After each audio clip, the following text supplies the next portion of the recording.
Very good evening to everyone, and welcome to the daily briefing.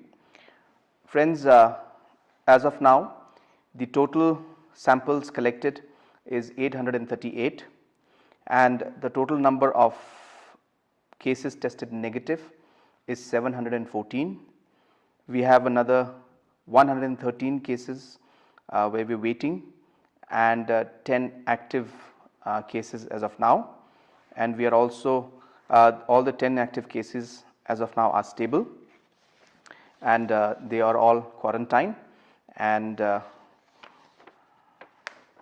the same time, I would also like to inform you that apart from other programs which I have spoken about in my previous briefings, we have also started the distribution of financial assistance under the CM's special grant for individuals stranded in different parts of the country. For this purpose, we are categorizing, and there are different categories of workers, students, professionals and others, and therefore we have selected the workers group first, and as we speak, the money for supporting them, that is a lump sum amount of 3,000 rupees, is being given to 1,617 people stranded in different parts of the country, and we will continue this process, and other categories also of students and professionals also will be ultimately given the money under the Chief Minister's special grant. Apart from them, friends, I would like to take this opportunity today to share and to discuss and to address some of the concerns that some people have raised. Number one, of course, people have talked about the ambulances and that some of the ambulances are not in good condition. We are very aware of it, and that's the reason why we decided that we will be giving the money of the Chief Minister's Relief Fund for procurement of 25 ambulances.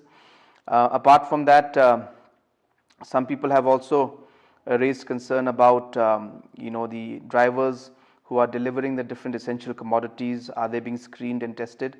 Yes, friends, to inform you, we are doing that. We are screening them, we are testing them, and we are also disinfecting the trucks and the vehicles that are coming in, and that is also one of the reasons why sometimes there is delay in the transportation of products, because these processes and protocols have to be followed.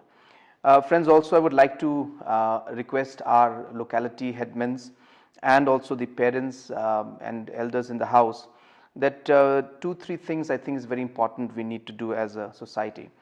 Number one, I think we are seeing that during this period of lockdown, a lot of children are coming out and playing, and I think in that the norms of social distancing are not being followed. So I would urge if these kind of activities could be monitored and could somehow be controlled, and social distancing could be maintained. Secondly, I would also request that the virus as such is something that we have seen throughout the world affects the elderly more, and therefore I would urge that if our elderly, our senior citizens, if they could refrain from going out and they could keep themselves safe, because this virus is something that we have seen throughout the world affects the elderly more. So I would urge our elderly and our senior citizens to refrain from going out as far as possible.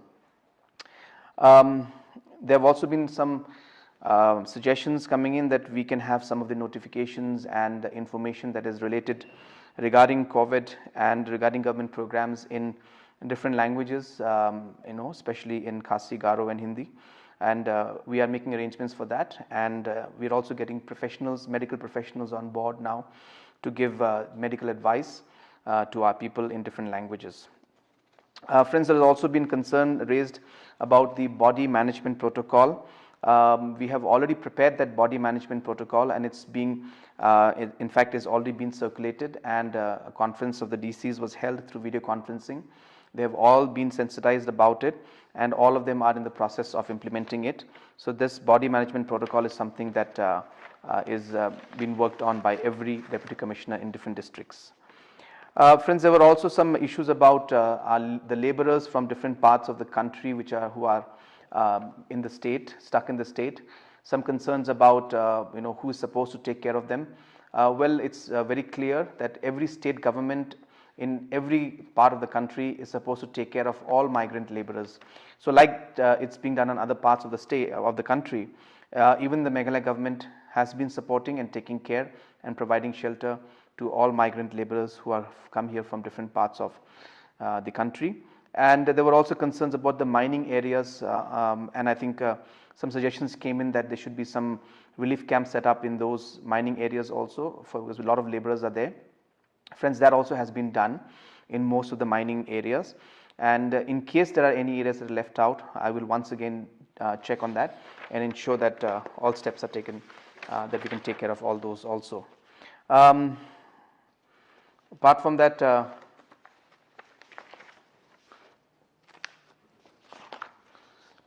different suggestions have come from different parts of the state, and I cannot go through all of them, but I thank all of you who have sent those positive suggestions, and will be definitely taking all those into consideration. So with this, I would like to end the briefing for today. Thank you very much.